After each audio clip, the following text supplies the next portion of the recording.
Hi, welcome to Car Gem presented by eBay Motors. Today, this is the last episode before the big reveal.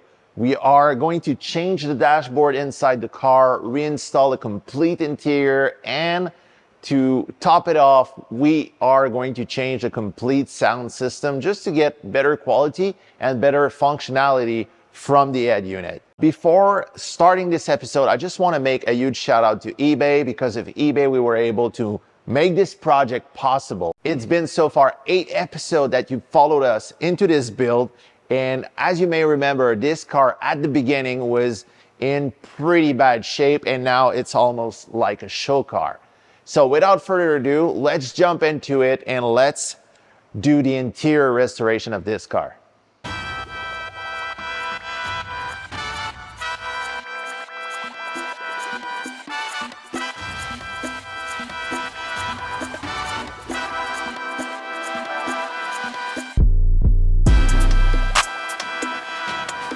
In order to remove the dashboard with ease, we decided to remove the front seat so we have plenty of room to get the old dashboard out and the new in. Also, the fact that the Recaros are eye bolstered, there's less chance to damage them in the process.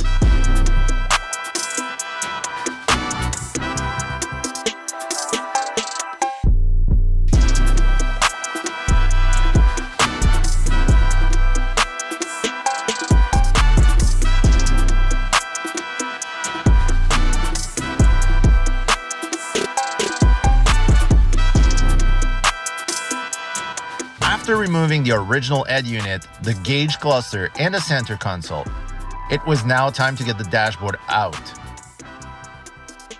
Since the harness came out with it, there were only half a dozen connectors to undo in the process.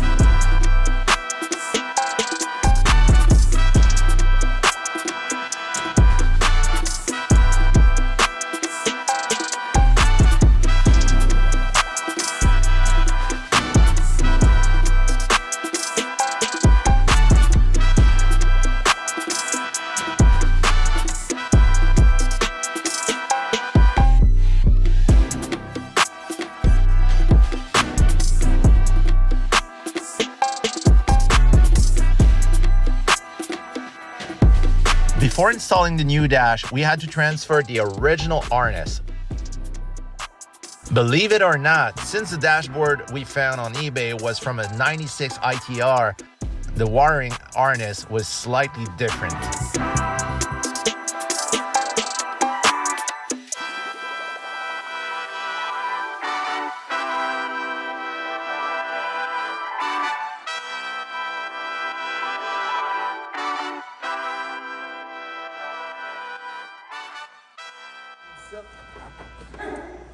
Y a-t-il du monde qui se doutait que ça faisait... Bah, nous autres. Ouais, t'as raison. With the dashboard finally in, it was now time to untrim the complete interior to make room for the new sound system from Audison.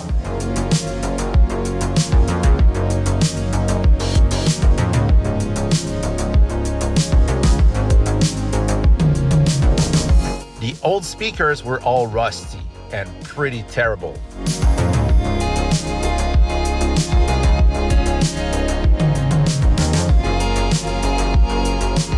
Totally unnecessary, but totally worth it if you love sound quality.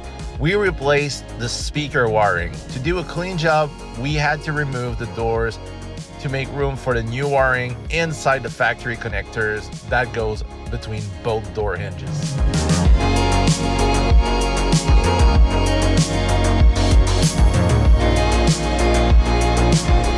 Unlike your regular sound amplifier, the Audison amp we are using needs to be programmed in order to configure its built-in DSP. This will make the sound system sound in a way where the driver gets the best sound experience.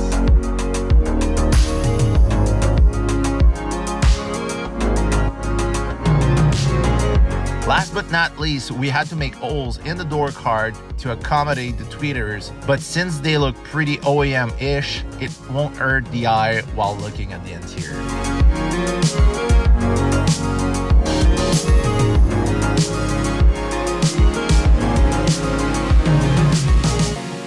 Another forgotten detail, I was amazed to find the OEM rear trunk hatch dampers on eBay. It was an OEM factory Honda part. It was a quick fix to take care of the rear hatch that was sagging, and now it can support its own weight.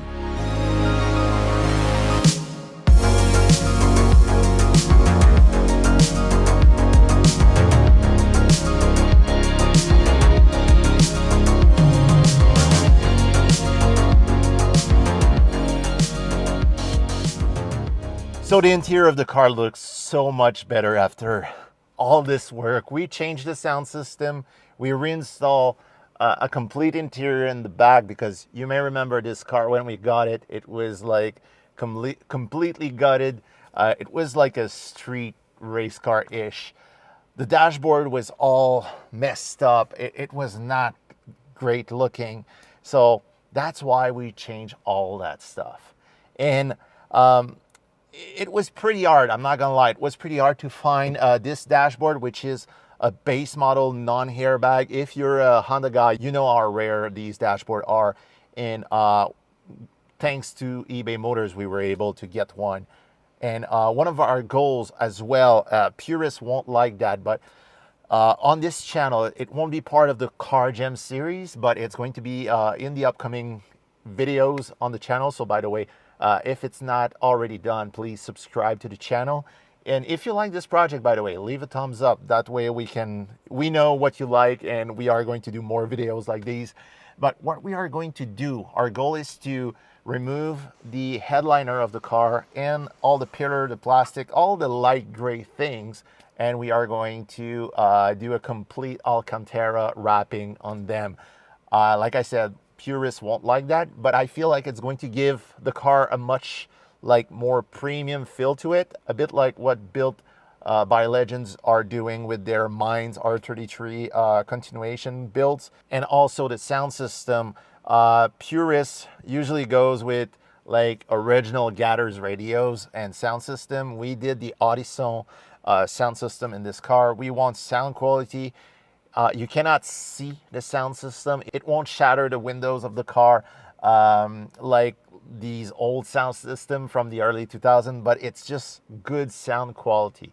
That's what I enjoyed the most while driving. And as for the head unit, I went with a screen, which is much more modern, I know, but I like to have my CarPlay, you know, it's always the same platform and always the same button and everything. So whether I go to this car or my truck and stuff like that, it's always the same interface, much more easy to work with. And when it's completely off, it's like a blank black square. So it's perfect for pictures and everything. It looks good. That's my goal. This was the last episode of the build series, because in the next one we are going to unveil this car to the world in the biggest indoor car show in Canada. I'm super excited about this. I want to show the world this car. This car looks so much better now than what it used to be like literally 8 months ago. So it's going to be awesome to have this car in Toronto on display. And I cannot wait to share this episode with you guys. It's going to be very soon, the very last episode of Car Gems. By the way, guys, I want to see in the comments, let me know, because we are already planning other restoration projects. So let us know in the comment section down below, what should we restore next for an upcoming season of Car Gems? So guys, my name is Dom. I see you in the next one, and we are going to do the big reveal. Goodbye.